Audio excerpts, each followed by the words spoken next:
I have a recipe that the whole family will love. It's sweet potato shepherd's pie, and you are going to want to make it all season long. So we're going to start in a large saute pan, and we want it heated to about medium high, about a tablespoon or 2 of olive oil, and then add a cup of chopped onions and celery that I picked up from the fresh cut section. Make it super simple.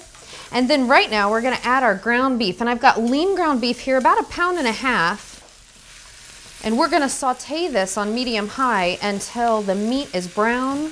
Remember, always, always, always keep in mind, browning is flavorful. While the meat's browning, I'm going to go ahead and preheat our oven to 375 degrees because we're going to put our sweet potato shepherd's pie in individual ramekins and finish it off in the oven. Okay, now that the ground beef is browned, we need a tablespoon of minced garlic, my favorite part.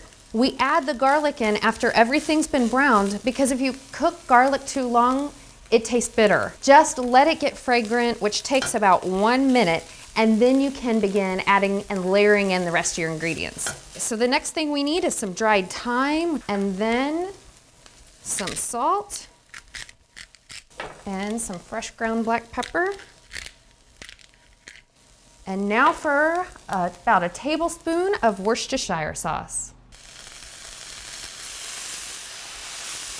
And then finally, 1/4 cup of red wine, and then 1/4 cup of beef broth. Now, when I've made this several times, and the first few times, I made it without the red wine and there was just something missing. It was still good, but there was something missing. The red wine, it's like it pulls the flavors of the sweet potato and the ground beef and the onion and the garlic and the thyme and makes this perfect package. So don't forget to use that red wine. And then 1/4 cup of beef broth. Let's give this a stir, and then what we're gonna do is let it simmer for 3 minutes. That way the flavors can reduce down, and then we'll finish it up, then it'll go in the oven and be ready to eat. So now that our mixture has been simmering for about 3 minutes, we're gonna stir in the final 2 ingredients, which is a cup of tomato sauce, and then we're gonna add 2 cups of, I use a bag of frozen vegetables. Keep in mind, next to fresh, frozen is best. It still has all of the good fiber, most of the great nutrients.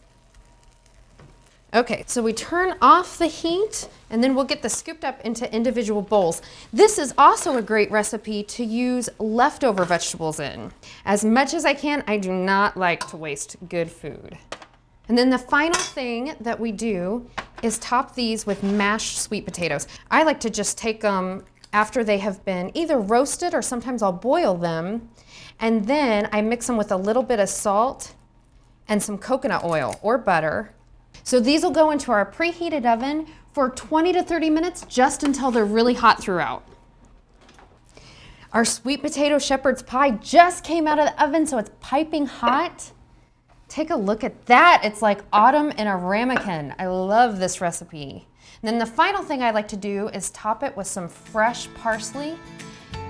Shepherd's pie was originally started in the 1700s as a way to use leftover meat and leftover potatoes. So this is a twist on an old recipe that I hope you make one of your new traditions.